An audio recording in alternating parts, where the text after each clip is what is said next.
las relaciones entre las universidades de Valencia y Sevilla o entre nuestros departamentos pues siempre habían existido, pero creo que en los últimos años pues se han estrechado un poquito más, están dando como resultado colaboraciones muy interesantes y bueno, estamos encantadísimos de esa colaboración, esperamos que se extienda en el tiempo y por supuesto encantadísimo de venir aquí cada vez que me invitéis. Voy a ponerme el cronómetro para asegurarme que no me paso de tiempo, aunque igual lo que ocurre es que me quedo corto. Dicho lo cual, bueno, me han invitado para hablaros de fuentes y archivos para el estudio de las galeras. Estoy muy contento que lo hayan hecho porque comentaba Manolo, bueno, aquí no estamos muy acostumbrados a estudiar las galeras, ¿no? En otros espacios a lo mejor sí. Yo diría que no, que el estudio de las galeras no interesa... ¿Cómo decirlo? Es una cosa que siempre digo, pero es que es cierto. Y a lo mejor a lo largo de esta conferencia se verá claro a qué me refiero. No es que no exista un interés por el mundo de las galeras y todo lo que comporta, sí que lo hay y bastante en según qué sectores de los que ahora hablaré o al menos mencionaré, pero no tanto en el ámbito universitario. Así que sí que es cierto que hay investigadores e investigadoras que se encargan de estudiarlos, pero no es una cosa ni mucho menos sistemática, ¿no? Sino que son algunos locos y locas aislados y repartidos por espacios geográficos bastante amplios del arco mediterráneo sobre todo, claro. Voy a tratar de trazar la evolución de los estudios sobre galeras en una primera fase o parte de la conferencia y luego pasaremos a hablar también, pues como se ha dicho, de las fuentes documentales para su estudio. Entonces, ¿de dónde parte el estudio de las galeras? Pues podemos decir que si no queremos remontarnos más allá del siglo XIX y sobre todo de finales del siglo XIX, nos vamos a empezar a encontrar trabajos elaborados sobre todo por marinos, o sea, por gente que pertenece a la Armada, ¿no? Y son unas obras que aparecen en un momento muy finales del siglo XIX. La más representativa de todas es esta que tenéis aquí, son los diferentes tomos de la Armada Española desde la Unión de las Coronas de Cesario Fernández Duro, que era un capitán de navío que tenéis ahí en esa fotografía y que entre muy finales del siglo XIX, ultimísimos años del siglo XIX y comienzos del siglo XX va a publicar una serie de tomos, como veis aquí, que son un compendio de la evolución de la Armada Española a lo largo de los siglos.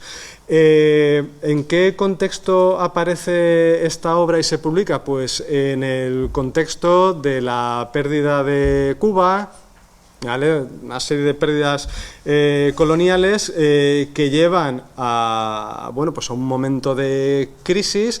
La Armada Española, pues ya sabéis que no había tenido, si pensamos en el almirante Pascual Cervera, ¿no? Y qué ocurre en Cuba, o frente a las costas de Cuba, ¿qué fue la batalla aquella en 1899, a esa que el almirante Sampson le lamina? Pues bien, en ese contexto de horas bajas de la Armada, pues hay una especie como de impulso, de reivindicación de corte nacionalista, de decir, bueno, pero es que nuestro pasado fue muy glorioso y por tanto pues está esa idea de recuperar la memoria de las glorias pasadas, ¿no? Que no son tanto las actuales o contemporáneas de ese momento, pero sí las pasadas. Entonces, obras como la de Cesario Fernández Duro marcan o definen bastante bien qué tipo de trabajo nos encontramos, que son una historia de la Armada muy pegada, claro, es esa época como muy positivista, ¿no? Como muy pegada a los acontecimientos, en los que básicamente lo que nos encontramos son, dividido por ámbitos geográficos, una especie de dietario de los principales acontecimientos que se van sucediendo a lo largo de una serie de años, con muy poco detalle, con muy poca información. En realidad, trabajos elaborados muchas veces sin salir de Madrid, de los archivos de Madrid. Muchos de estos trabajos están hechos con los fondos de los que disponía el Museo Naval, pues que tenía ahí una colección pues de pragmáticas, memoriales importantes, alguna correspondencia destacada, ¿no? Entonces, pues se suele trabajar a partir de esas fuentes, ¿no? También otras, pero si hablamos de fuentes de archivos serían sobre todo esas, por supuesto, y por supuesto están muy centradas como en las grandes victorias, ¿vale? Como leéis ahí, no tanto en aquellos acontecimientos que no fueron tan brillantes. Entonces encontramos una descompensación muy clara entre, por ejemplo, claro, Lepanto, ¿no? Pero no solamente Lepanto. Entonces, claro, tenemos un volumen casi únicamente dedicado a Lepanto. Parece que solo exista Lepanto y nada más, y el mundo de las galeras empezó con Lepanto y acabó con Lepanto. Eso ocurre muchas veces en buena parte de la historiografía, desde el 19 hasta la actualidad, de hecho. Pero como digo, es más que nada, son anecdotario. Muchas veces encuentras información interesante porque de repente tenían a mano algún documento extraño que daba alguna información como muy concreta, pero lo más normal es que se encuentre poco detalle y sobre todo pues se haga, como leéis ahí, un descargo de las culpas, ¿no? Entonces tratan un poco de reivindicarse siempre, por ejemplo, en el caso de esta obra de Fernández Duro, de la Armada Española, y en el caso de Lepanto, o en el caso sobre todo del año anterior a Lepanto, que es no la derrota, pero sí la espantada de la campaña de Chipre, que es un fracaso, porque la Armada capitaneada por Juan Andrea Doria y Marco Antonio Colonna pues deciden no presentar batalla a los turcos frente a las costas de Chipre, que la están invadiendo, ¿no? Y entonces, pues por ejemplo, en esta obra hay un descargo de las culpas. Bueno, es que lo que ocurrió no era culpa nuestra, fueron en realidad los venecianos que tal, o fueron los pontificios que cual, ¿no? Entonces es bastante evidente. En otros ámbitos, como en el ámbito italiano y en los mismos años, encontramos exactamente las mismas experiencias. Un poco antes, entre la década de los finales de los 70 y principios de los 90, pues se publica esta historia de la Marina Pontificia, historia de la Marina Pontificia, de Alberto Guglielmotti, que tenéis aquí, el padre Guglielmotti, y esto aparece no por casualidad pocos años después de la pérdida de la autonomía política de los papas sobre Roma, ¿no? Pues el momento en el que Pío IX pues pierde el control de la ciudad y queda pues ya totalmente compartimentado dentro de los muros vaticanos, ¿no? Entonces hay también en ese caso como ante la derrota de haber perdido el control sobre la ciudad los papas, pues hay una respuesta por parte del Vaticano de decir, bueno, vamos a reivindicar la historia política de los papas y, por ejemplo, su presencia también en el Mediterráneo a través de este tipo de obras, ¿no? Entonces aparece la Marina Pontificia de Guglielmotti, que es una obra muy parecida a la de Fernández Duro, tanto por el contexto reivindicativo como también de contenido. Digamos que la obra de Guglielmotti es interesante en tanto que define ya en el siglo XIX un problema que en realidad es actual y luego retomaré, que es el problema de estudiar las galeras o la marina a partir del Archivo Secreto Vaticano. Es una cosa curiosísima. Con la creación de la escuadra de galeras pontificia en la época de Sixto V, se creó una congregación de las galeras, la Congregación de las Galeras, que tuvo una trayectoria de más de 200 años. Esa documentación no se ha perdido, pero esa documentación todavía no se ha encontrado. Yo me tiré 2 años en Roma y fue imposible. Digo, ¿cómo es posible que una congregación que duró 200 años y que debió de generar bastante documentación no sepamos dónde está? Pues bueno, no tenían ni idea. Y trabajar o reconstruir el mundo de las galeras a través de los fondos vaticanos es tremendamente complicado porque no hay fondos documentales ni series claramente identificables con ese tipo de asuntos, ¿vale? No hay nada parecido a un fondo que sea la correspondencia de los capitanes generales, que sí que encontramos pues en el caso español en Simancas, por ejemplo, ni nada por el estilo. Así que para encontrar documentación básicamente hay que empezar a rastrear en todos los fondos del archivo. Porque esa es la cosa que tiene también el estudio de las galeras en realidad, y diría que vale tanto para el caso italiano como para el caso español, que son los dos ámbitos que más conozco. Y es que problemas de documentación precisamente no tenemos. O sea, casi cualquier archivo contiene documentación que tiene que ver con las galeras. Porque eran un instrumento político importante, no solamente vehículo de la guerra, sino también otras muchas cosas. Eran muy caras de mantener, eran muy caras de dotar también, y eso, por supuesto, generaba mucha documentación de carácter económico, porque la documentación que tenemos, sobre todo de las galeras, es de carácter económico, y eso también ha dificultado en buena medida el tipo de trabajo que nos encontramos al respecto. En esta época las cuestiones económicas no interesaban tanto, se buscaba relanzar o subrayar más ámbitos políticos o cuestiones políticas, y por tanto, pues también la obra de Guglielmotti peca de ser en cierta manera un anecdotario, porque está hecho a través de misceláneas documentales, de los avisos romanos, ¿vale? Una serie que hay de avisos romanos en los que se indicaba pues la entrada, la salida de las galeras de puerto, y entonces, pues bueno, tiene sus problemas, unos problemas que luego se heredan hasta la actualidad. Guglielmotti no es exactamente un marino, lo tendríamos que identificar más pues como un pensador, como también los hubo otros en esos años finales del 19, comienzos del 20, en el que, dejando a un lado un poco la historia militar, nos encontramos ya un interés por la historia social de la galera. ¿Vale? Y eso aparece desde el principio. Como leéis ahí, un interés por la condición social de las tripulaciones. ¿Vale? Ejemplos de ello, he traído dos. Benedetto Croce, en esta obra, La España en la vita italiana durante la Rinascenza, tiene un capítulo dedicado al mundo de las galeras, en específico, que tiene un título algo así como La vida infernal en las galeras, o algo parecido, si no recuerdo mal. También podríamos señalar una obra de Gregorio Marañón que se reeditó no hace muchísimo tiempo, veis ahí en 2005, pero que en realidad es una obra que está publicada originalmente en los años 30 o algo así, si no recuerdo mal, que es La vida en las galeras en tiempos de Felipe II. Son dos ejemplos, se podrían poner otros, de una tendencia que aparece bastante tempranamente, como digo, ya a finales del 19, comienzos del 20, y es un interés por saber cómo vivían los galeotes, ¿no? Claro, porque esa idea nos viene a todos a la cabeza, ¿no? Pues bueno, las galeras, que en un espacio tan pequeño, tan densamente poblado, ¿no? Entonces las gentes que lo habitaban seguramente se tenían que enfrentar a una serie de padecimientos extremos, ¿no? Entonces vamos a intentar averiguar qué pasaba con eso, ¿no? Vamos a estudiarlo. ¿A partir de qué fuentes lo trabajan?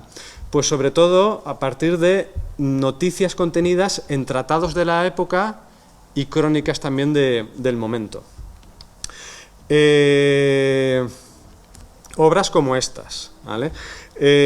Si hablamos del ámbito italiano, pues esta obra que se llama La Armata Navale, esta que tenéis a la izquierda, es tremendamente interesante. Creo que pide una edición moderna, tanto en italiano como también podría hacerse perfectamente en español. Es interesantísima, es una obra bastante voluminosa que tendrá 300 o 400 folios, redactada por un capitán de galera pontificia a comienzos del siglo XVII.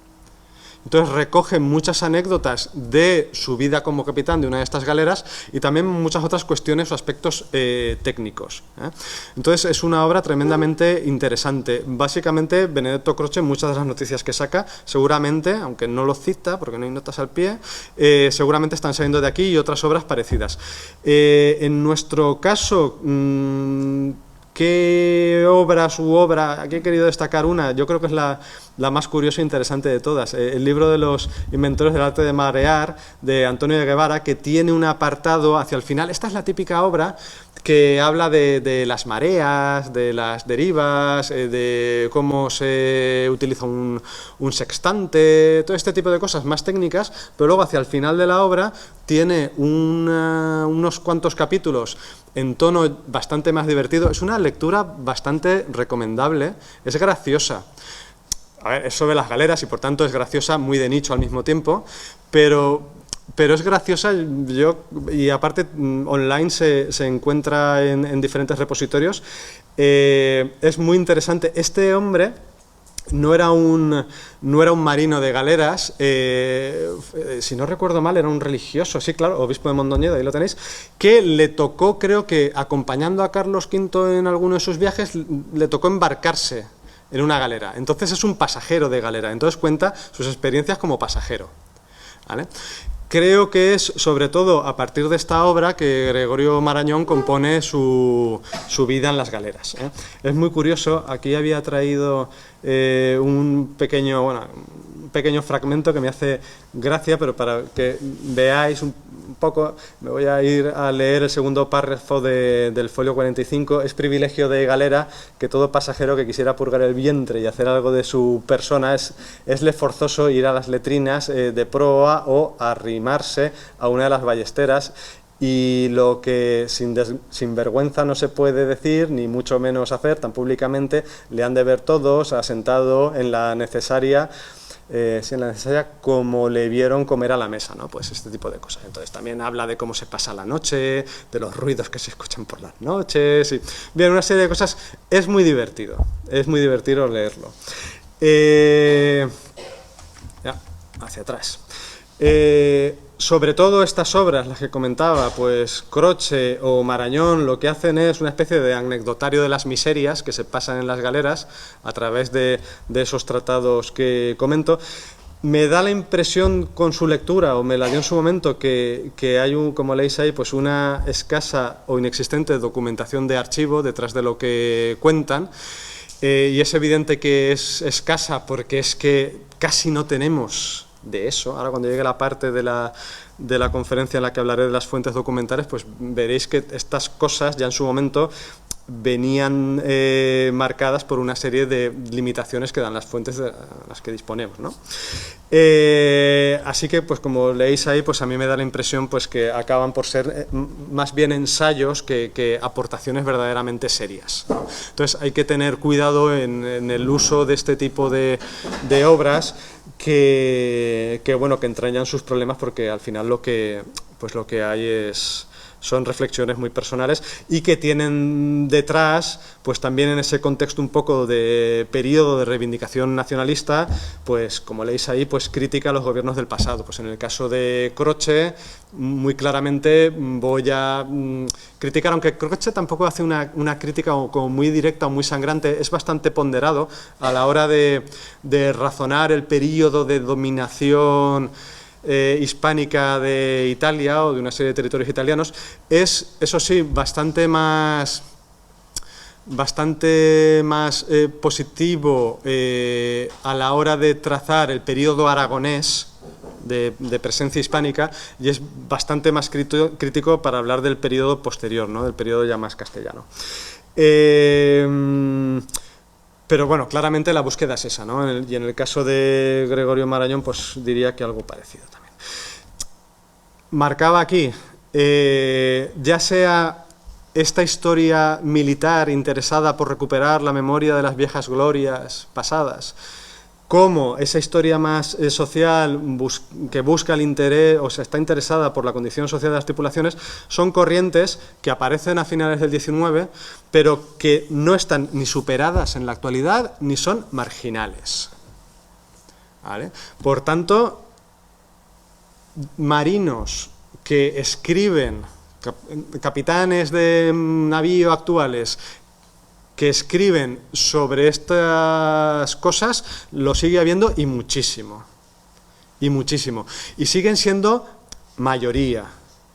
Y como a veces pues publican con títulos muy rimbombantes y con índices también como muy rimbombantes también, pues resulta que se suele encontrar esas publicaciones junto a otras más serias, pero en las que abundan más estas primeras, en las librerías y en las secciones de historia de las librerías, y hacen daño. Y yo creo que hacen daño, ¿eh? O un poquito de daño. Porque porque a ver, es que es una cosa tremenda, son obras que tratan de describir con el detalle máximo, yo qué sé, cualquier cosa, ¿no? Entonces, y comieron no sé qué la noche anterior y durmieron en estas condiciones bajo no sé qué clima, ¿no? Entonces es una cosa como muy tremenda.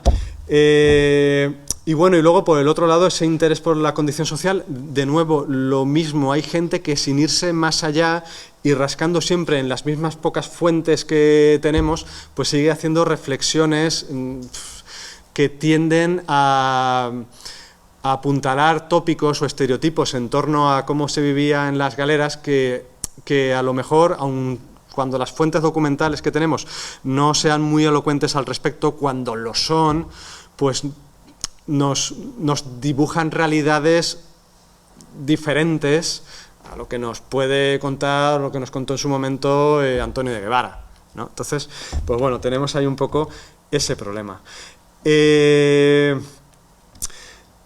Por tanto, como digo, esa historia hecha por marinos continúa, habría que ampliarla y extender las culpas a su entorno historiográfico. ¿Por qué hay un entorno historiográfico? Porque ese tipo de historia pegada a los acontecimientos no está hecha solamente por militares eruditos que en un momento determinado deciden estudiar una determinada campaña militar o los calibres de la artillería en no sé qué periodo, ¿vale? Sino que también hay otros historiadores, historiadoras que también se han encauzado por ese tipo de historia, porque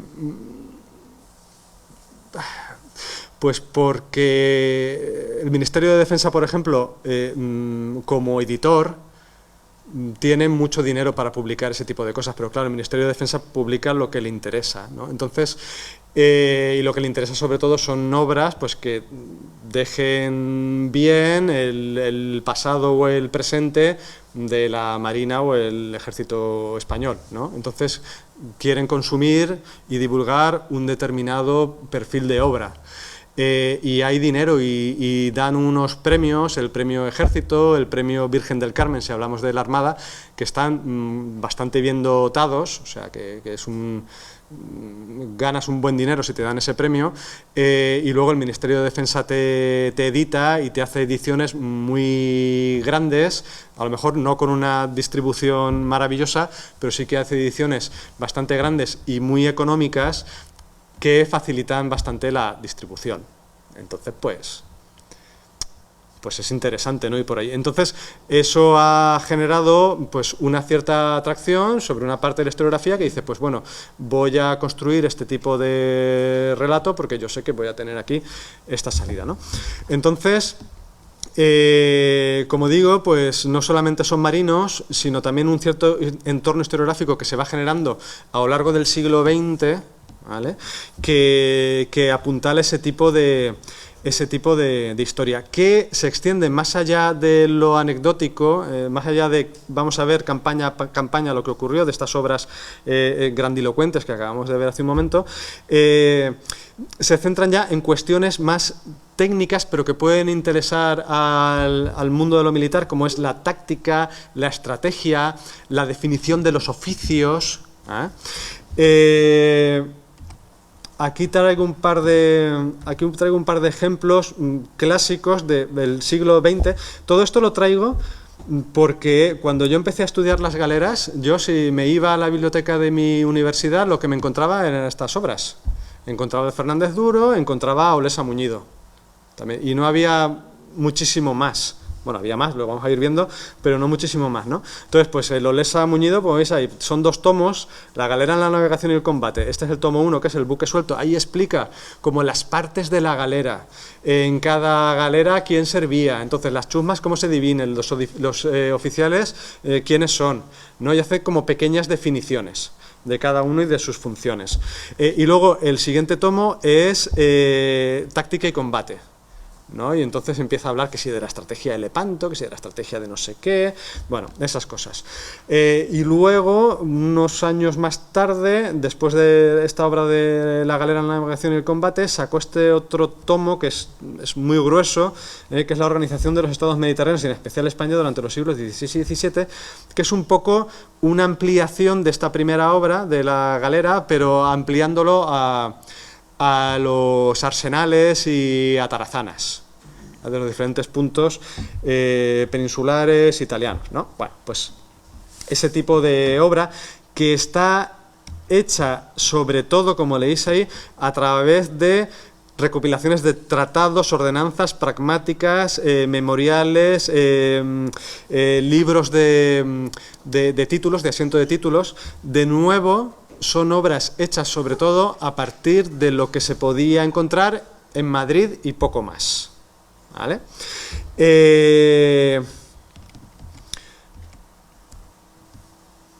La editorial San Martín, una editorial del Ministerio de Defensa en su momento, ahora ya unos años más tarde, pues la heredera pues es Ministerio de Defensa, simplemente.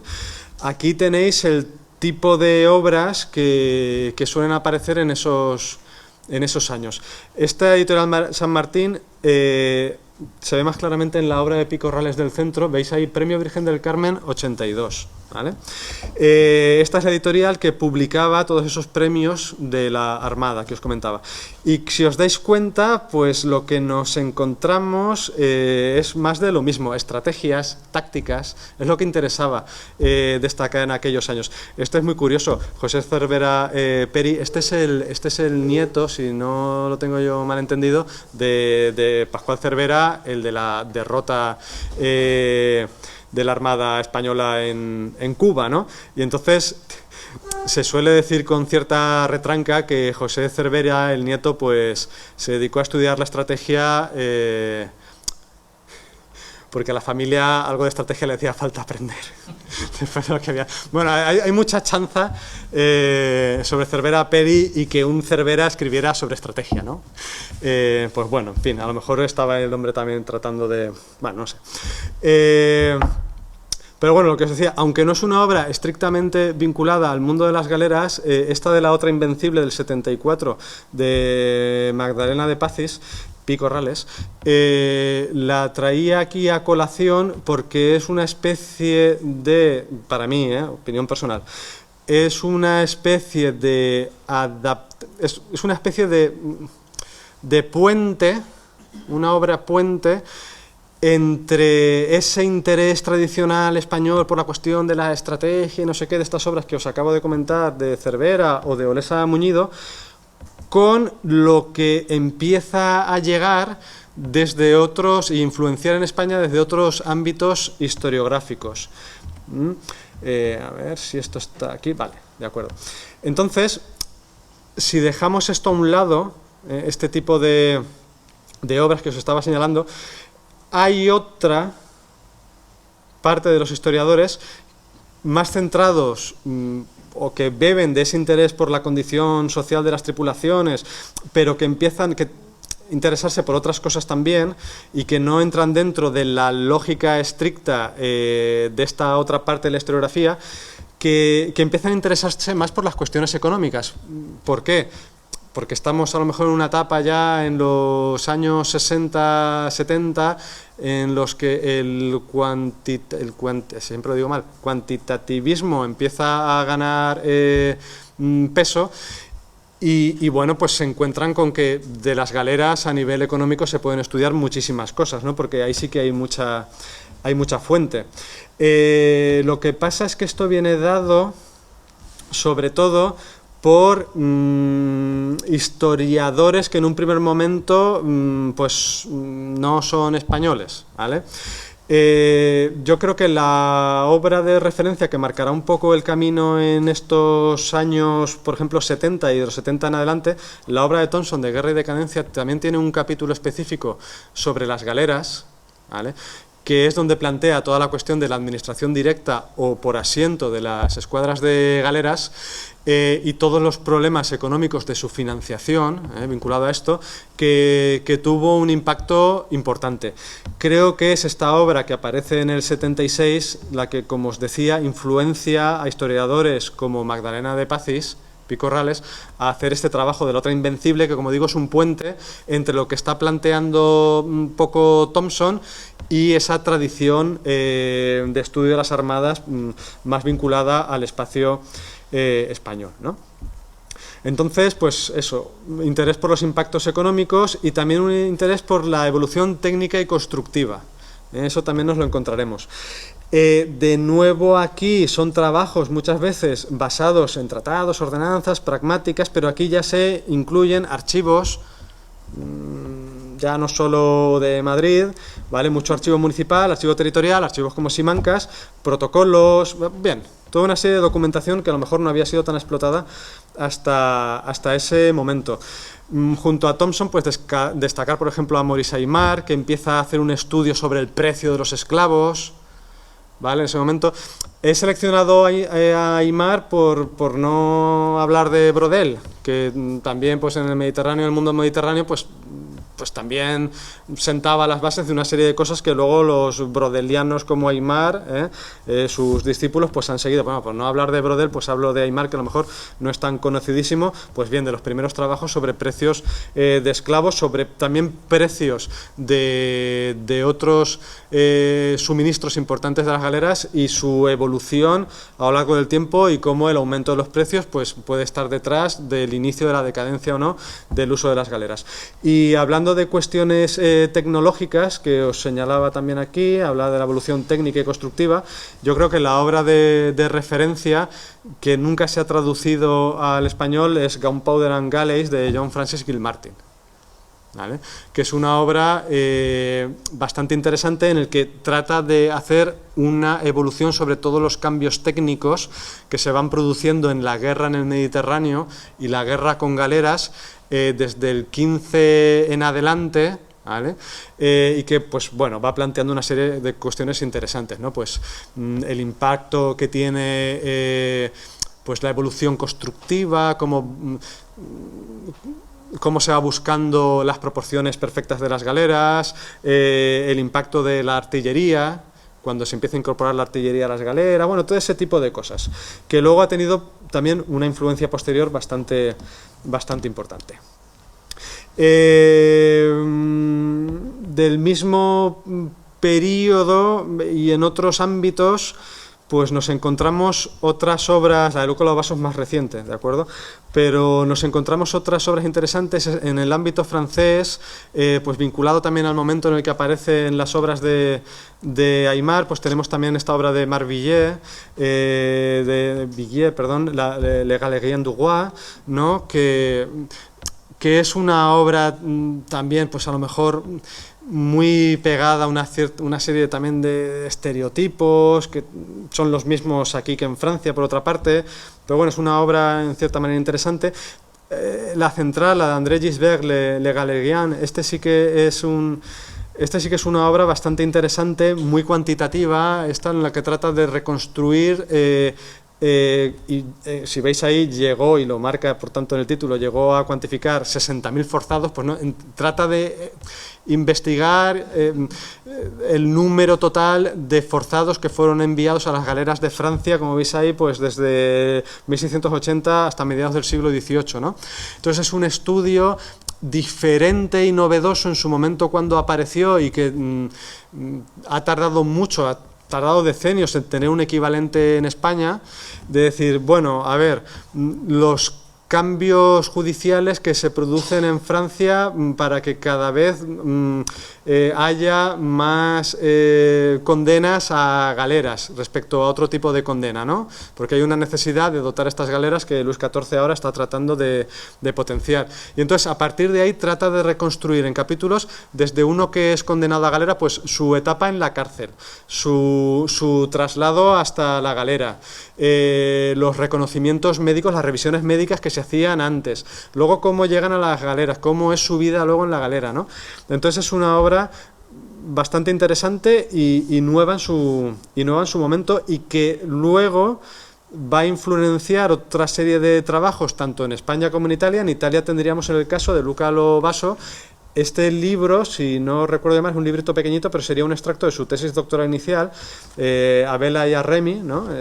Navegación, guerra y esclavitud en el Mediterráneo, que tiene también un capitulito que se llama, un capítulo, que se llama Uomini da Remo, en el que también tiene un estudio sobre los galeotes bastante interesante, ¿vale? Para el ámbito genovés, y que yo creo que bebe directamente de la obra un poco germinal de André Gisbert.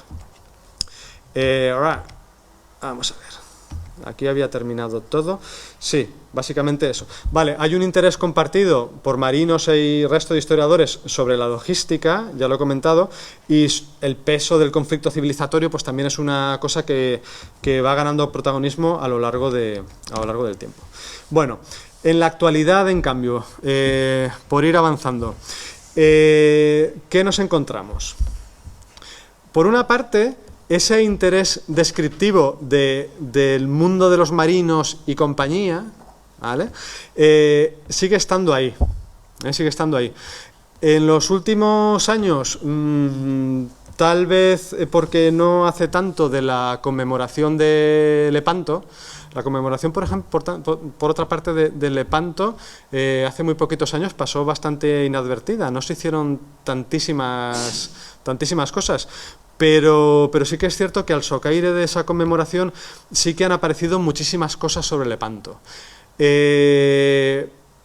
en ellas, pues, ese interés por lo descriptivo ha abundado muchísimo. No, ¿dónde tengo esto? Aquí.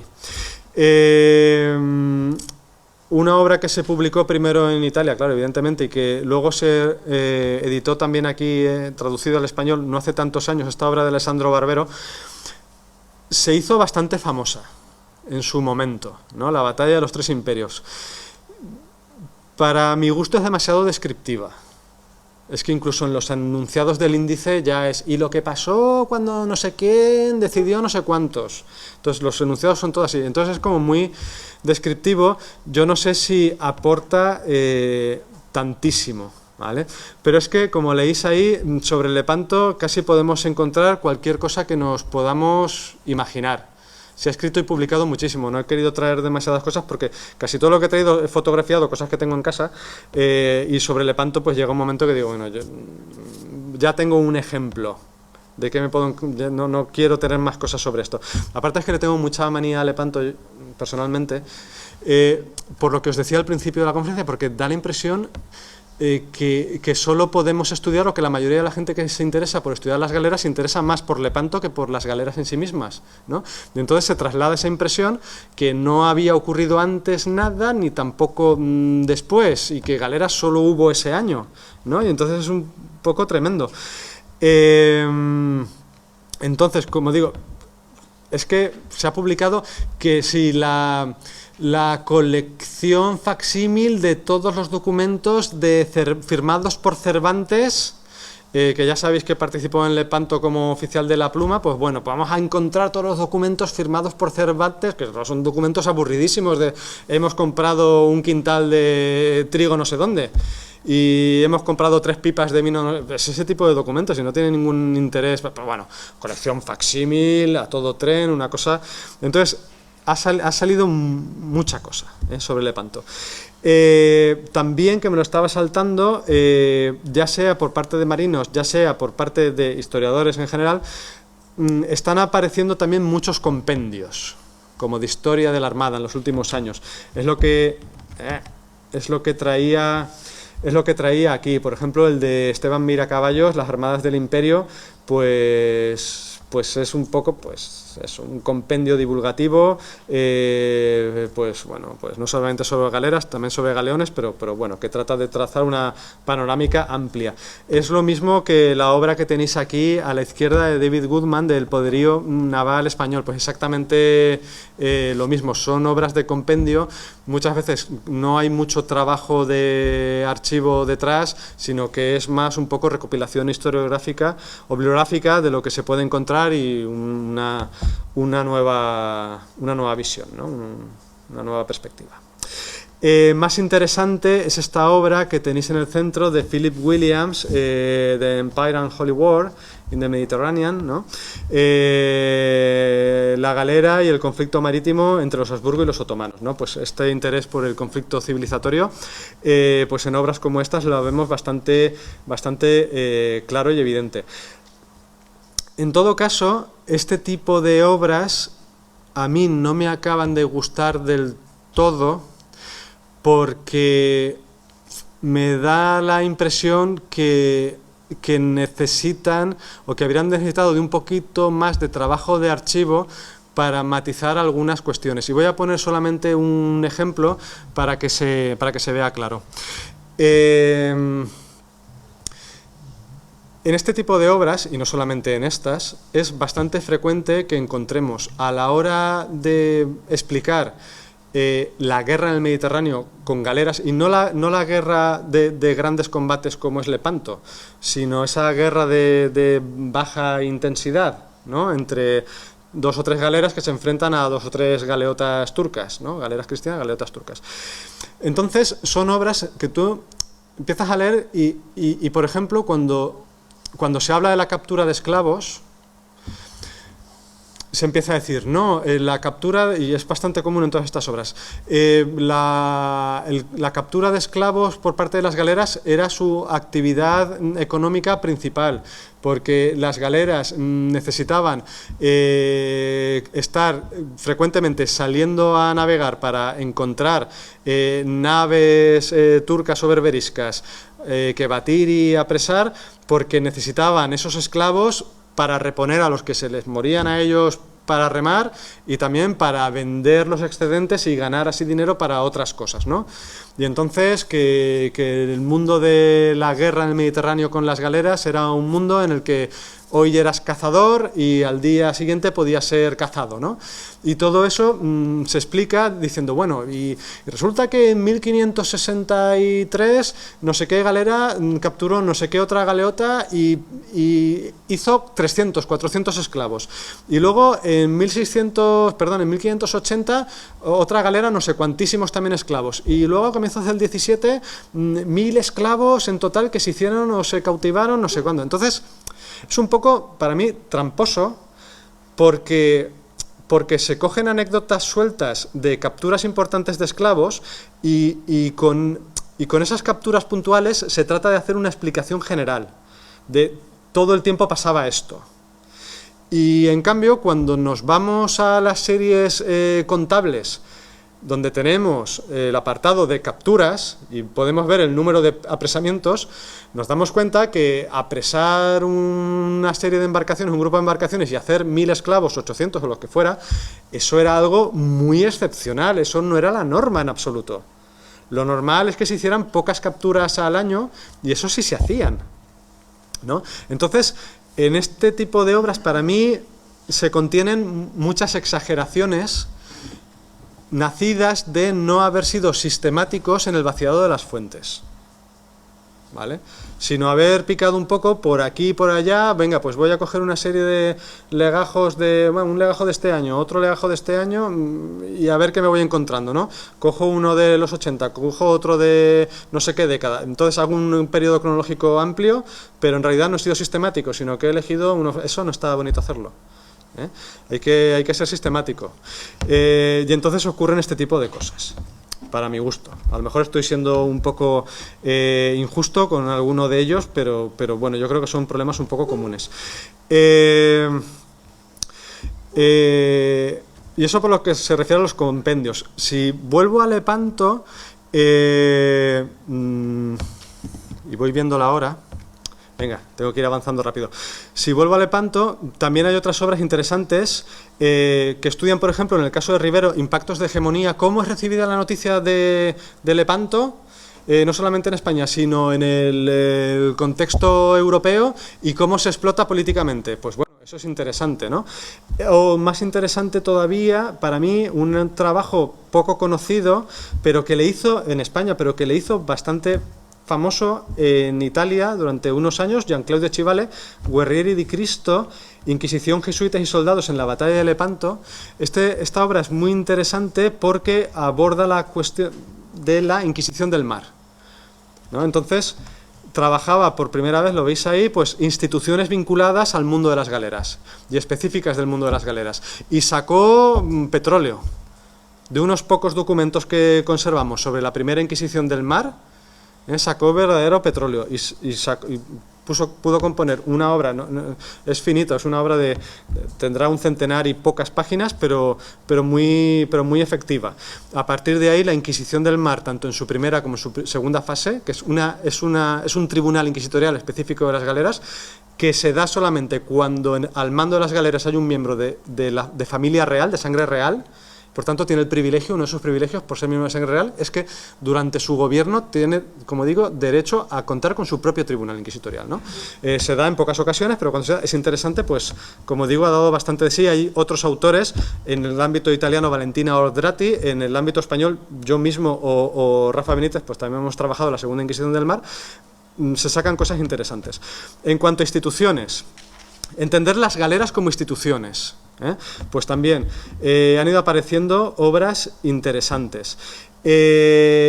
Para mí la más interesante de todas sería la que tenéis a la derecha, la de Ambrogini, Malta, frontera de la cristiandad, que tiene una serie de capítulos sobre la escuadra de galeras de Malta tremendamente interesantes. Tal vez algo menos interesante desde mi perspectiva es la obra, por otra parte bastante reciente, de Fabrizio Filioli Uranio, es su tesis doctoral, la Escuadra Naval Pontificia en la República Internacional de las Galeras. Bueno, aquí hace un repaso de la Escuadra de Galeras Pontificia.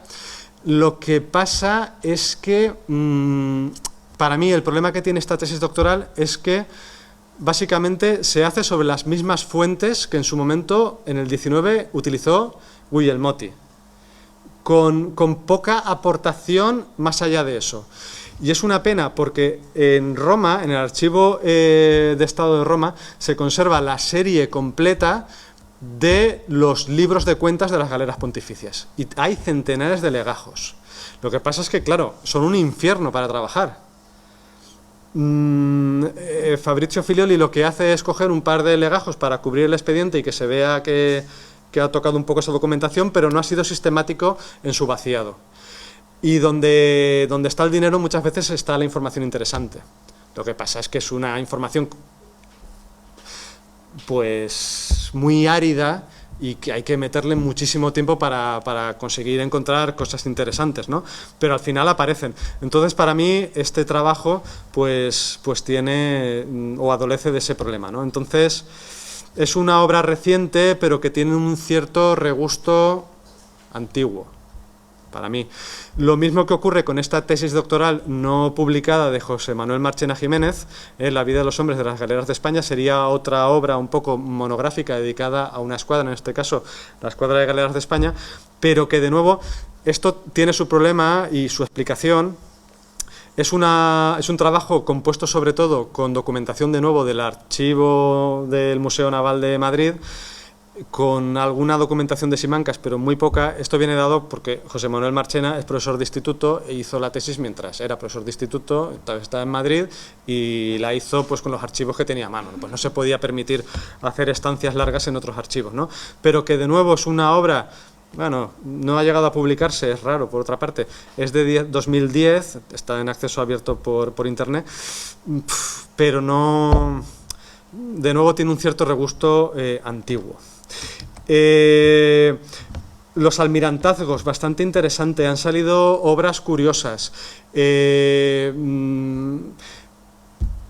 Tanto el almirantazgo de Castilla de José Manuel Calderón como el almirantazgo de Armada de Flandes, básicamente, de Luis Siquin, son obras interesantes porque, hablando de la institución del almirantazgo, hablan también de la dimensión de las galeras como tribunales comerciales. Como tribunales de comercio, de regulación de comercio, vinculados a los privilegios que las galeras tenían, heredados de los antiguos almirantazgos, ¿no? Entonces, pues ya es algo diferente, es la dimensión económica o comercial de las galeras y su función como tribunal, ¿no? Pues encontramos algunas cosas de esas que son interesantes. No muchísimo, pero pero ya referencias interesantes. La obra de Sikin esto lo es para mí todavía más porque también habla del impacto de la institución del almirantazgo sobre las poblaciones costeras, ¿vale? Y cómo genera tensiones jurisdiccionales con los poderes y jurisdicciones locales, ¿no? Y cómo las armadas tienen ahí pues una presencia en eso. Pues bueno, pues ya son cosas diferentes e interesantes de hablar de las galeras.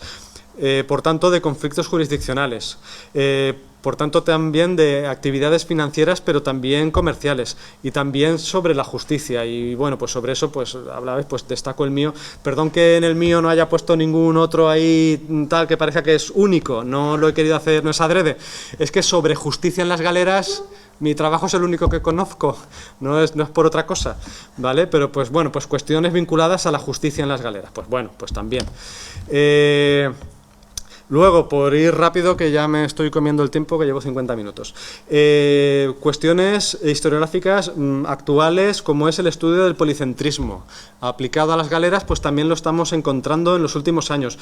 Por ejemplo, vinculado a familias. Y hablo de 2 tesis doctorales de 2 franceses que todavía no están publicadas.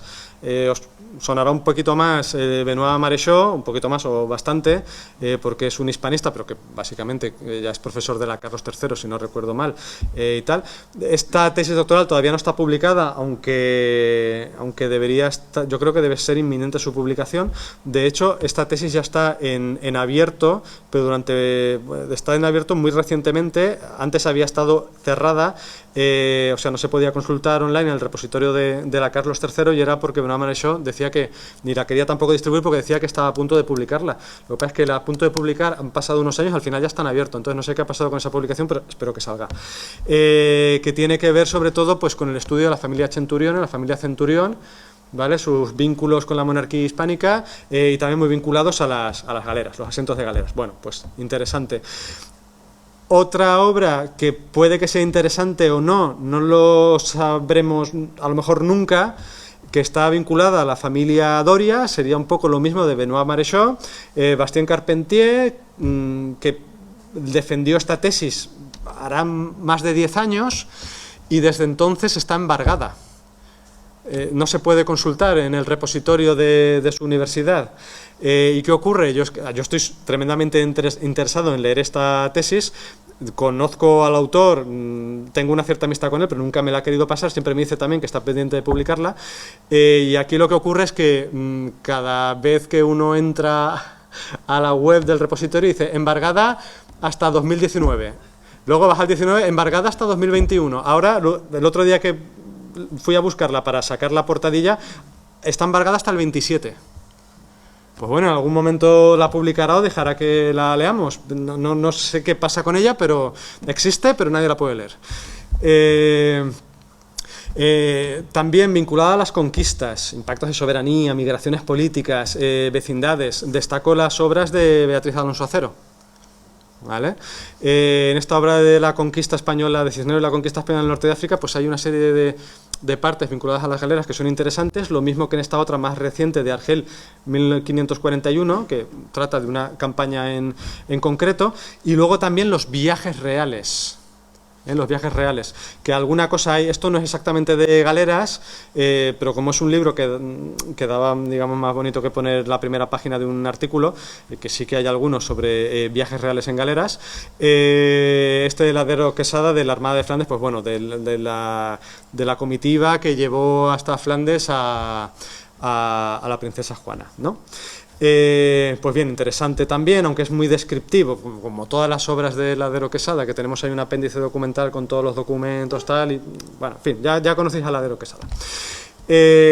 Por tanto, viajes, campañas, jornadas reales. Y por último, cuestiones vinculadas a la frontera, ¿no? A la historia de la frontera, y ahí sí que, digamos, que sobre todo nos encontramos cuestiones vinculadas al corsarismo, por una parte, y traigo 2 ejemplos más o menos recientes. Esta que es una casi autoedición de Manuel Velasco Hernández, El enemigo viene por mar, que es combates navales, veis ahí, en el sureste español. Es una obra en todo caso interesante porque plantea la guerra de Corso como una guerra de baja intensidad constante. Es una teoría interesante que aparte pues defiende bastante bien, es un libro interesante de leer.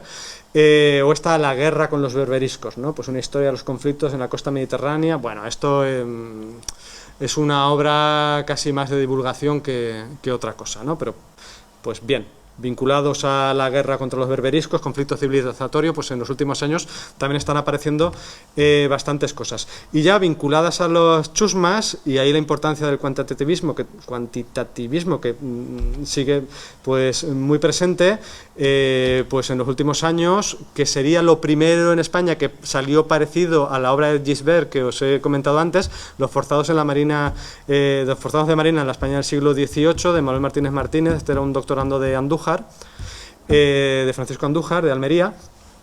Y luego, más recientemente, pues los trabajos de Teresa Peláez Domínguez sobre las chusmas de las galeras de España, que también están, claro, como soy su director de tesis, pues tenía que hablar de ella y destacarle y decir que es todo muy bueno, porque es que además trabaja muy bien, así que recomiendo muchísimo la lectura de los trabajos suyos, que poquito a poco pues, se están empezando a publicar, y que trabaja, y esto lo quería utilizar para enlazar con la parte de documentación, que trabaja documentación sobre todo financiera, y que me sirve, como decía, pues para hacer ese puente, para hablar de la documentación de archivo, que claro, ya casi me he comido una hora, entonces si me decís cuánto tiempo me queda, más o menos, yo hablo, sí, pero esta gente puede morir. Sí, bueno, están para eso. Vale, bien, bien. Pues nada, entonces, con estos trabajos ya más actuales, porque más actual que Teresa Peláez para el estudio de las galeras, pues que yo sepa, no lo hay, ¿vale? Es Madame Galérien ahora mismo. No, André Gisbert le llamaban Monsieur Galérien. Pues yo creo que Teresa Peláez es Madame Galérien totalmente. Como digo, me sirve para pasar a hablar de las fuentes. Hablo primero de las fuentes impresas para el estudio de las galeras, luego hablaré algo de las fuentes de archivo.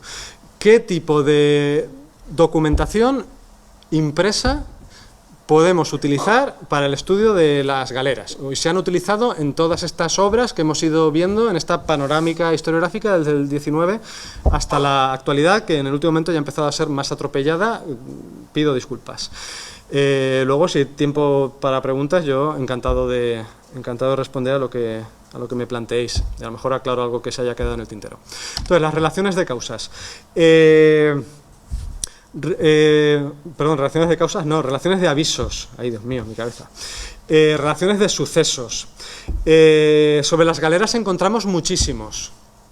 Muchísimos impresos. Aquí en Sevilla, por ejemplo, en vuestra biblioteca tenéis una pequeña buena colección de impresos, si no tengo mal entendido.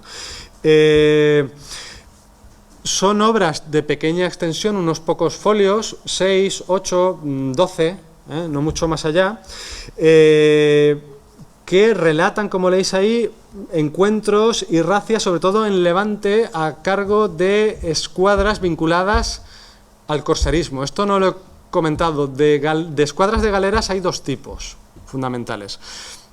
Escuadras de galeras creadas básicamente para raciar, para lanzarlas al mar, a ver qué se encuentran, a ver con quién se cruzan, o para, si no se cruzan con nadie, acercarse hasta alguna parte de la costa de Berbería y a ver qué pueden hacer por allí, ¿de acuerdo? Y luego escuadras que son más de carácter, no sé si decirlo como político, que están más vinculadas a la defensa costera y a su uso pues para transporte de personajes importantes, ministros importantes, o para transportar metales preciosos u otras cosas que no se quieren perder, a ser posible, o transporte de alimentos para presidios, y eso serían más las escuadras hispánicas. Las galeras de España o no sé, o las galeras de Sicilia, tienen más ese rol segundo, de defensa de la costa, de transporte de ministros importantes de la monarquía hispánica desde una sede a otra a través del Mediterráneo, ese tipo de cosas. Luego hay otras escuadras, como pueden ser las galeras de Malta, como pueden ser las galeras de San Esteban, de Florencia, que esas están construidas directamente para conseguir dinero. O sea, para raciar. Entonces, muchas veces estas relaciones de sucesos tienen como protagonistas ya sean a las galeras de Malta, ya sean a las galeras de Santo Estéfano, sobre todo. Luego puede ser que haya alguna otra cosa, pero sobre todo son estas dos escuadras que estos eran un peligro andante, ¿vale? Y no miraban pelo. Entonces, obras, como os decía, de pocos folios, abordan comportamientos heroicos del capitán o el soldado o el marinero de turno y por tanto distorsionan muchísimo los acontecimientos. Uno, si lee eso, pues aparte es que, claro, como veis ahí, bueno, problema, hay pocos ejemplos para las escuadras hispánicas, como os decía, ensalzan los valores cristianos, el servicio a Dios y a su armador frente a la barbarie, entonces explotan mucho civilización contra barbarie, cristianos contra musulmanes, explotan una serie de tópicos así, bastante, de una manera por otra parte, muy condensada. Claro que son obras que han sido utilizadas tradicionalmente por esa historiografía más tradicional y por tanto esa historiografía también ha bebido de esos tópicos que están presentes en este tipo de obras. Bueno, en fin, es lo que hay. Traía algún ejemplo que ya he utilizado en esta casa alguna vez el año pasado cuando vine a hablar de fuentes para el estudio de presidios, pero para que veáis el problema que tiene el uso de estas fuentes de relaciones de sucesos. Entonces, traigo aquí un pequeño fragmento de una relación de un suceso en concreto que es la incorporación del Larache, o sea, la conquista del Larache, en 1610, que se hizo con galeras, o sea, fue una armada de galeras que bajó hasta Larache y ocupó la plaza, y entonces así es como es contado desde un tratado, una relación de sucesos cristiana, ¿no? Entonces, entró pues Muley Jeque en su fuerza del Larache a procurar el efecto de sus promesas, que también ha cumplido por la grande afición que siempre se le conoció tener a los cristianos y deseos particulares de agradar al cristianísimo rey nuestro Filipo III, a cuyos beneficios se mostró tan reconocido que, pareciéndole ser la satisfacción como de rey a monarca supremo, no quiso fuese de menor tamaño que la que ha ofrecido en la fuerza inexpugnable del Larache, una de las más importantes piedras de su real corona. Si leyéramos un poco más, dice, y se entró pacíficamente, y ahí no hubo ningún tipo de problema, tal, ¿no? Hay un traslado positivo de la incorporación del Larache que pone el acento en la grandeza del rey y cómo esa grandeza pues hace que el rey Muley Jeque de Fez pues básicamente se pliegue a la voluntad del rey y le entregue la plaza. Pues bueno, toda esta serie de ideas, ¿no?, que circulan. Si nosotros vemos el equivalente marroquí en una pequeña noticia anónima que podría ser también pues un equivalente a un aviso o una relación de un suceso, pues ahí Jeque envió a sus alcaides a la gente del Larache y ocuparon los bastiones hasta que llegara la flota del sultán de los cristianos. Después que los bastiones fueron ocupados, los alcaides del Jeque ordenaron a la gente del Larache que se fuese de la ciudad. Primero expulsaron a las mujeres y los niños, luego volvieron para quitarles parte de sus bienes. La gente se despedía de sus hijos y de sus antepasados muertos mientras lloraban. Los cristianos se orinaban sobre las tumbas, ¿vale? Entonces es una visión, este aviso marroquí, muchísimo más negativo de la llegada de esta armada de galeras, ¿no? Podríais decir, claro, esta seguramente estuvo más pegada a la realidad, ¿no? Y seguramente esto fue lo que pasó y no lo que nos cuenta la otra relación. Pues creo que la más cercana a la realidad, curiosamente, es la relación cristiana, porque si nos vamos y cruzamos lo que dicen estos dos avisos sobre lo que ocurrió con la toma de Larache, o el día de la toma o la llegada de los españoles a Larache, vamos a la documentación y lo que nos dice el capitán general que llevaba eso y nos dicen los oficiales que mandan cartas a la corte, es que se encuentra en Larache vacía, que se había vaciado unos días antes ante la noticia de la llegada inminente de. Entonces en Larache no había nadie. ¿Vale? Entonces, eso de que mientras estos lloraban y se iban, los cristianos, mientras unos salían llorando, los cristianos llegaban orinándose, pues no es exactamente así. ¿Vale? Entonces, ya sea una cosa o la otra, pues con esta literatura de avisos hay que tener muchas precauciones, ¿vale? De la tratadística, pues ya os he hablado, ¿vale? Entonces no me detengo sobre ella. Las autobiografías, algunas encontramos. La más famosa de todas es esta, Le Mémoire d'un galérien du Roi Soleil, ¿vale? Es una pequeña obra de uno que fue forzado en las galeras de Francia, ¿vale? Y luego cuenta su experiencia. Estamos, por tanto, en esa dimensión de los egodocumentos, ¿no? ¿Y qué cosas a favor tiene este tipo de fuentes? Pues bien, que ofrecen testimonios en primera persona, y eso siempre es interesante. Siempre vamos a encontrar anécdotas que difícilmente vamos a poder localizar en documentación oficial, pero claro, tienen el problema, bueno, y ofrecen detalles cotidianos, lo que digo, pues difícil encontrar otras fuentes, pero tienen como problema que claro, el que construye el relato de su propia trayectoria o en primera persona, pues construye una determinada idea de sí mismo. Y esa idea va a ser necesariamente parcial.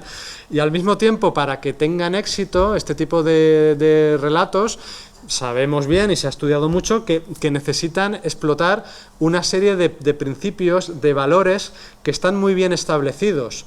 Esto al final es una especie de hoja de servicios ciclada, ¿no?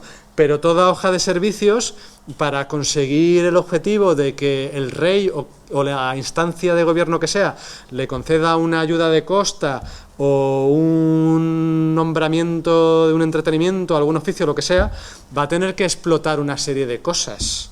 Entonces tú tienes que explotar, ay, yo qué mal lo pasaba y qué mal que tenía al lado remando conmigo a un moro que todo el tiempo me quería convertir al Islam, pero no, yo por supuesto rezaba Padre Nuestro todos los días y bueno, se me aparecía la Virgen todas las noches y por supuesto que nunca cedí en ningún momento a tal, ¿no? Bueno, y eso nos lo tenemos que creer, pues en los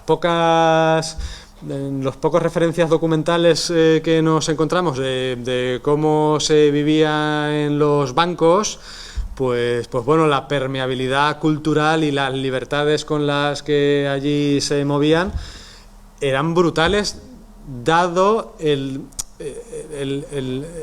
la contrapartida que suponía el tremendo esfuerzo, lo duro de la vida encadenado a un banco de remo.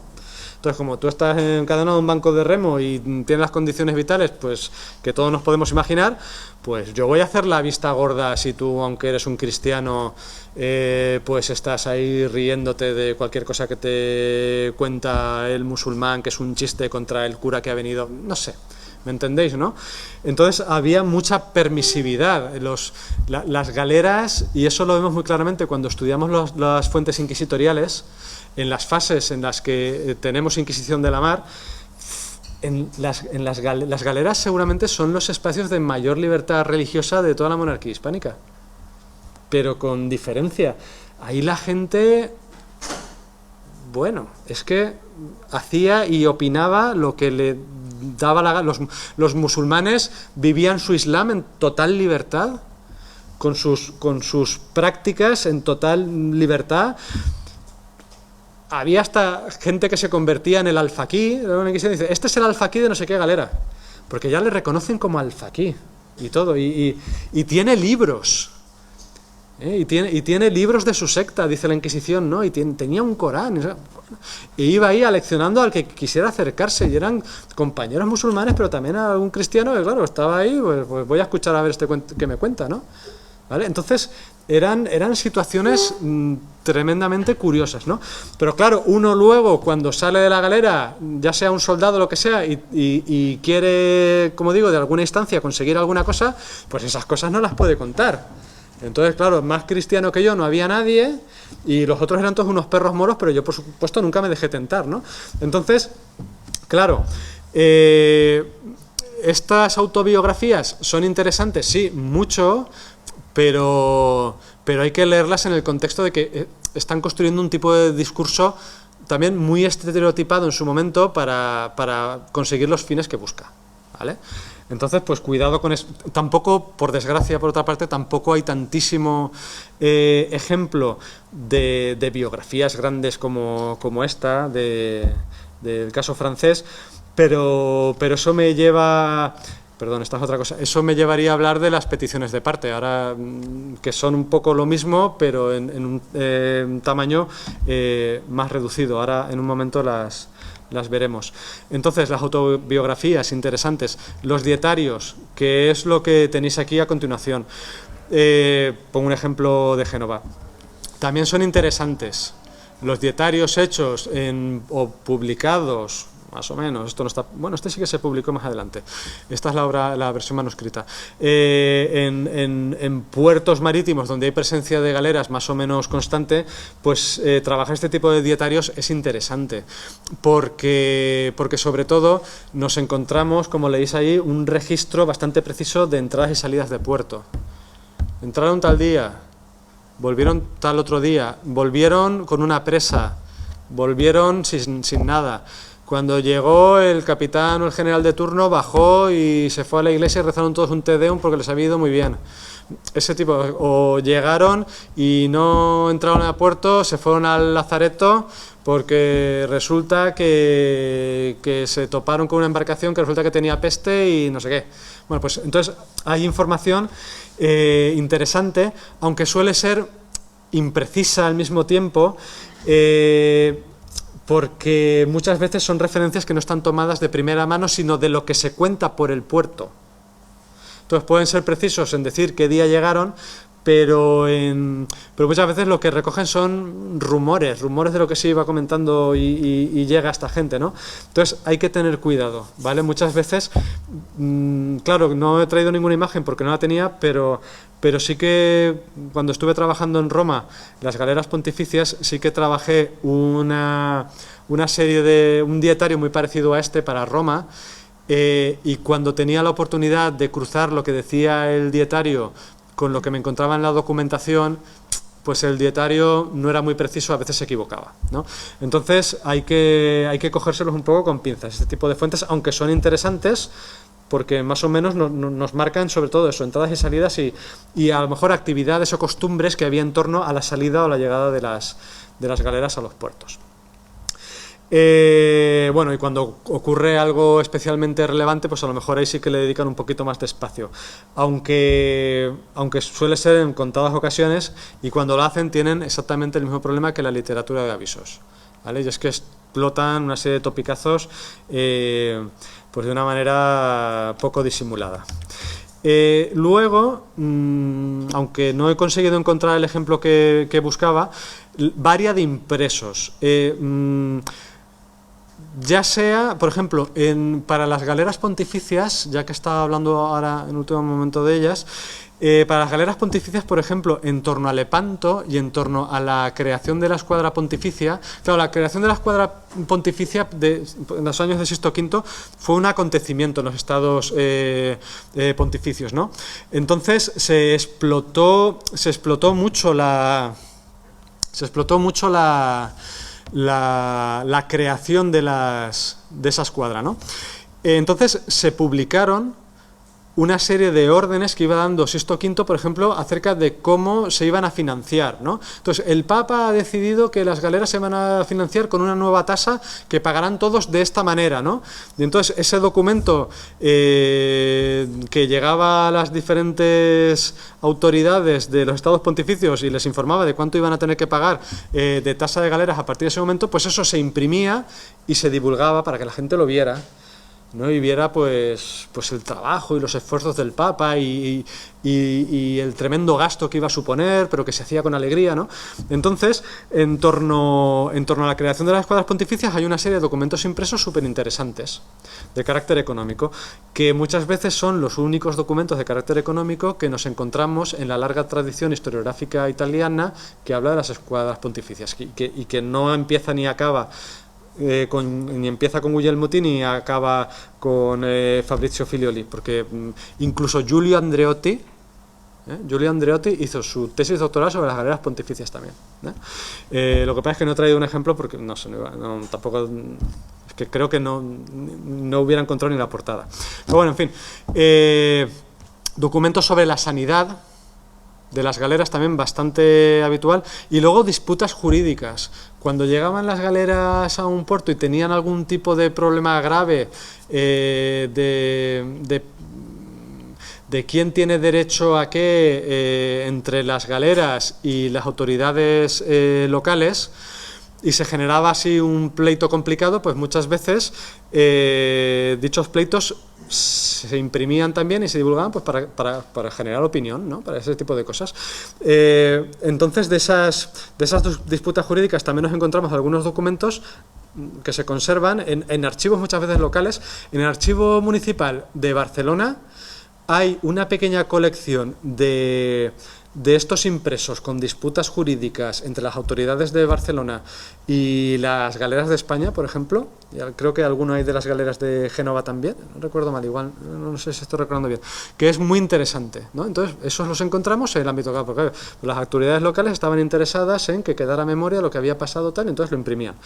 Y esos también son interesantes. Traía aquí solamente un ejemplo, lo que os decía antes, los costes de la defensa del litoral adriático pontificio, no sé cuánto. Este trabajo, por ejemplo, de María Lucia de Nicolò, está hecho también a través del famoso documento de la tasa de las galeras que se imprimió en la época de Sixto V y que ha utilizado todo Cristo. Bueno, pues, para que tuvierais ahí un ejemplo. Y luego, otras fuentes, dejando las fuentes impresas, otras fuentes ya más de archivo, lo primero de todo, la correspondencia. Para el estudio de cualquier escuadra de galeras, una de las fuentes principales es la correspondencia que haya podido quedar. Y esa correspondencia pues se suele siempre conservar en el archivo de turno, donde se conserva la documentación política o emanada del poder político que posee dicha escuadra. En el caso hispánico, o para las galeras de España, Simancas. Si queremos las galeras de Sicilia, el Archivo di Stato di Palermo. Si queremos las galeras de Nápoles, el Archivio di Stato di Napoli. Lo que pasa es que en el caso del Archivio di Stato de Napoli, pues si tú vas allí, lo que se dice es que de aquello no se conserva nada porque se quemó todo en el incendio que provocaron las tropas alemanas antes de evacuar la ciudad de Nápoles en 1943, si no recuerdo mal, 43-44. Luego por ahí dicen que es mentira, que los archiveros del Archivo de Estado de Nápoles siempre te dicen que eso se quemó en la época de los nazis cuando no te quieren servir las cosas. ¿Vale? Entonces, que es siempre, por otra parte. Entonces casi todo está quemado, se supone que está quemado, ¿no? Pues bueno, no sé. De estar, debería estar allí, ¿de acuerdo? Si son escuadras de ámbito más privado, como es la escuadra de galeras de Génova, que es ahora por asiento y eran los Doria y otras familias, pues entonces esa correspondencia nos la encontraríamos en los archivos privados de cada familia que sentaba galeras, ¿vale? En el caso de la familia Doria, impresionante. Se conserva todo, pero absolutamente todo, una cosa bárbara. En los archivos públicos lo que nos encontramos normalmente es la documentación emitida sobre todo por el capitán general, que es el que tiene la comunicación directa con el Consejo de Guerra, por ejemplo, si hablamos del caso hispánico, y los oficiales del sueldo, que son también los que comunican cómo van las finanzas de la escuadra. Entonces esos son los dos interlocutores básicos de la correspondencia. En la correspondencia oficial no nos vamos a encontrar otra cosa en condiciones normales. A veces resulta que sí, que entre papel, entre carta y carta de capitán general, de repente aparece una cosa que dice, ostras, ¿esto qué hace aquí? Pero es las menos de las veces. Normalmente siempre documentación de capitanes generales y oficiales del sueldo. Problemas de esta correspondencia, lo leéis ahí, nunca o muy rara vez da voz al resto de la tripulación. O sea, básicamente lo que veis ahí es información de las singladuras, pues hemos salido porque nos ordenaron salir porque había piratas por no sé dónde, o porque hemos llevado trigo a Orán, o por lo que sea, ¿no? Informa de la singladura, informa del problema del abastecimiento que han tenido durante ese viaje o tienen en puerto, alguna cuestión, problema jurisdiccional, en más contadas ocasiones, pero también se puede encontrar, en contadas ocasiones también las capturas, porque rara vez hay capturas, o pérdidas de embarcaciones, cuando se pierden una galera en una tempestad o encallada por un temporal o lo que sea, ahí sí que se emana mucha documentación, y el estado de las tripulaciones también, el estado, digamos, físico y de alimentación. Entonces, básicamente, esta correspondencia es una correspondencia que es medidamente lastimera, en el sentido que siempre traslada la idea de en las galeras estamos fatal. Bueno, pues como cualquier otro oficial de cualquier otra institución, ¿no? Aquí estamos fatal, necesitamos que nos mandes dinero porque se mueren de hambre los de la chusma y los soldados no han cobrado hace no sé cuánto, ¿no? Entonces es muy repetitivo con esto. Es una apisonadora, ¿no? Es un rodillo, no paran de decir esas cosas.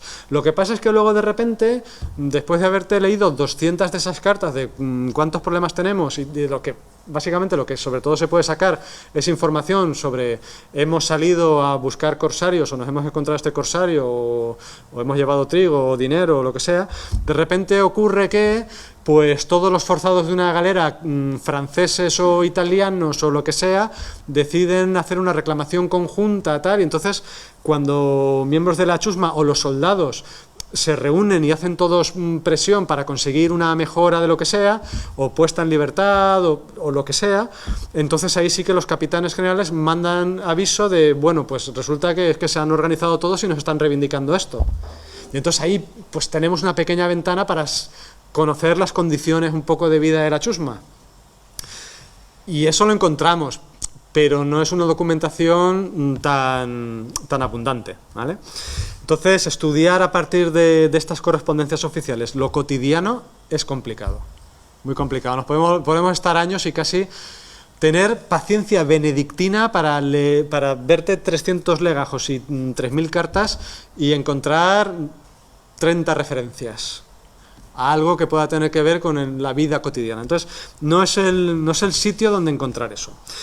En los archivos privados es un poco diferente, porque en los archivos privados no encontramos, porque el capitán general de las galeras de Génova es la propia familia Doria.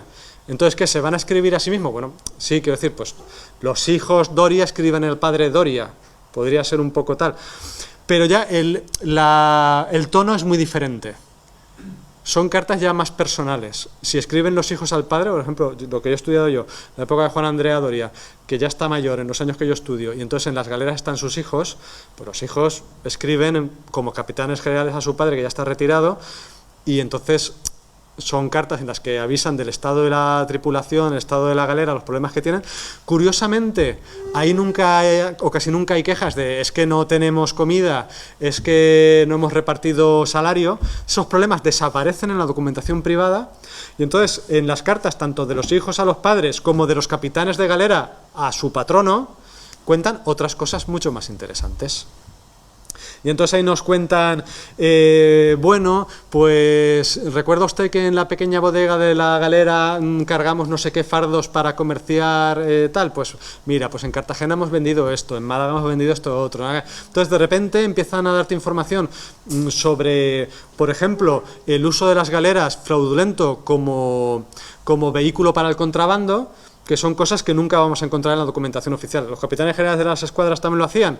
Hombre, por supuesto, pero eso no se lo van a contar al rey. He ganado muchísimo este año con el contrabando que he hecho en la galera. En cambio, en la documentación privada, los genoveses, por ejemplo, no tienen ningún problema en decirlo, ¿no? Entonces, como leéis ahí, pues se aborda el comercio fraudulento, las relaciones con las autoridades, problemas jurisdiccionales así más sucosos, ¿no? Y entonces también, digamos, el carteo con amistades y deudos, pues como leéis ahí, facilita el peso de las redes clientelares dentro de la galera, no cómo se organizaban interiormente. O sea, es una documentación mucho más interesante. Para trabajar las galeras, si encontramos documentación de archivo privado, muchísimo mejor. Muchísimo mejor. Para las galeras de España, ¿qué archivo privado sería ese interesante?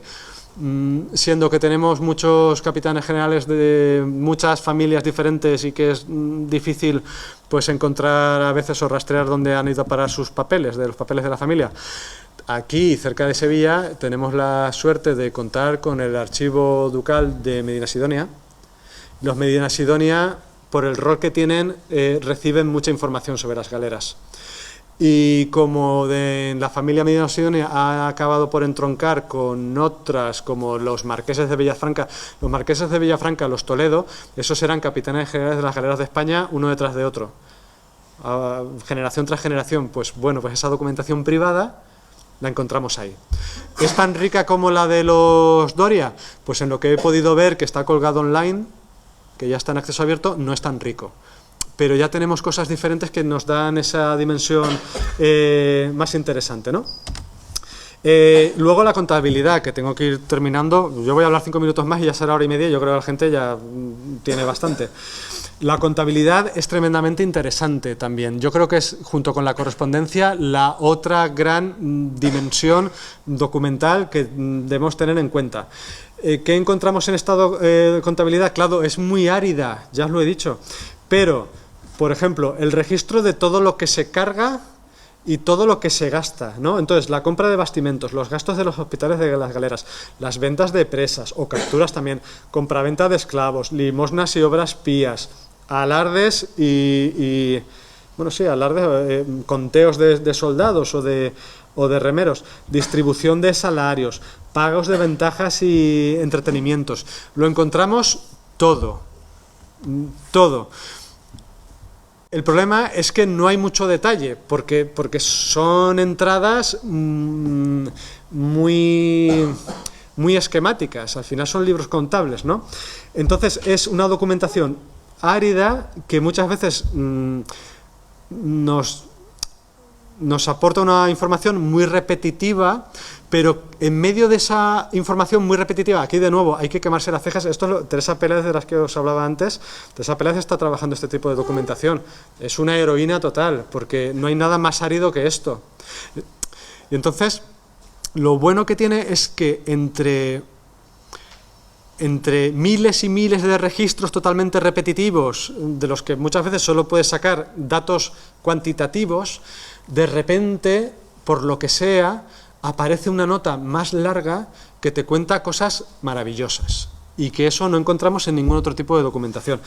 Os pongo un ejemplo, que me encontré en uno de estos libros, ¿no? En uno de los libros de cuentas, de repente, leyendo sobre cargos que se habían producido, o sea, dinero que había entrado en una galera en un año determinado, de repente me encuentro esta referencia. Entonces, Juan Velasco, vecino de esta ciudad, sería el puerto de Santa María, 70 reales, el cual los entrega por tantos en que se remató en él como mayor ponedor en una subasta, 30 balonas pequeñas de lienzo grueso, 24 pares de medias de algodón grandes y chicas, 6 pares de medias de lana, 3 estuches ordinarios, 36 peines chicos, 8 pares de alforjas de camino, una caja con 2 cuchillos, 6 docenas de varejas de naipes de Barcelona, 4 cucharas de madera, 2 cajas de madera vieja pequeña, que todo lo cual quedó por bienes de Amarejo de Marruecos, esclavo de su majestad, que murió en la galera patrona el 4 de febrero no sé qué año. ¡Ñas! Porque todo esclavo del rey que moría en la galera, las propiedades que tenían eran del rey. Y entonces de repente te encuentras esto y es evidente, y era algo desconocido, que hay esclavos en las galeras que básicamente tienen sus pequeños colmados al que tú puedes acudir, y por lo que vende, el cliente no iba a ser otro esclavo, la mayoría de las veces iba a ser soldados o marineros. Y vende barajas y te vende un cuello para la camisa si se te ha estropeado. Y era un esclavo que tenía su propio negocio montado en la galera y cuando muere pues deja un capital, que es subastado. Este tipo de información solo la podemos encontrar aquí. De repente nos abre una perspectiva para entender cómo vivían los esclavos de galeras que no podemos encontrar en ningún otro tipo de documentación. Entonces, de nuevo, para que lo veáis, este estudio social de las galeras, que siempre ha interesado, solo lo podemos hacer de la misma manera que se hacía antes, que es con paciencia benedictina. Es leer y leer y leer estas fuentes, ya sea correspondencia o ya sea contabilidad, y después de leer muchísimo, de repente te encuentras estas cosas, o a no sé qué esclavos les tocaba no sé qué parte en vino, pero dijeron que no querían beber vino porque estaban ayudando el Ramadán. Entonces pidieron que entonces, ese tipo de referencias pequeñas que se encuentran en esta documentación, que no suele ser sistemático. O sea, este es el único ejemplo que me he encontrado de vender el patrimonio que deja un esclavo muerto. Pues no era lo habitual, no todos los esclavos tenían estas cosas, ¿vale? Pero de repente, de pequeños encuentros fortuitos, de hallazgos como estos por aquí y por allá, de repente puedes construir pues una idea de las galeras que es un poco diferente a la que teníamos hasta ahora. Luego traía otras cosas que podemos encontrar en las sesiones de los consejos, pero bueno, os lo podéis imaginar por otra parte, qué son las peticiones de parte, pero como ya he hablado de las autobiografías, pues casi que lo tenemos, y básicamente creo que con esto terminaba mi panorámica sobre el uso de las fuentes principales que podemos o que nos encontramos para el estudio de las galeras. Y con esto termino también mi intervención. Disculpad que haya sido tan larguísima, bueno, hora y media justa. Ya me he pasado media hora lo que debería haber hecho. Pero bueno, más o menos os he hecho un recorrido, creo que completo por pues, la historiografía desde el 19 hasta la actualidad de que estudia las galeras, los principales autores que han estudiado las galeras ayer y hoy, y los que hoy lo están haciendo, pues a partir de qué documentos lo efectúan, lo hacen. Así que más o menos, no sé si he llegado a cumplir los objetivos de la ponencia, pero esto es lo que me ha dado tiempo a preparar. Así que muchísimas gracias.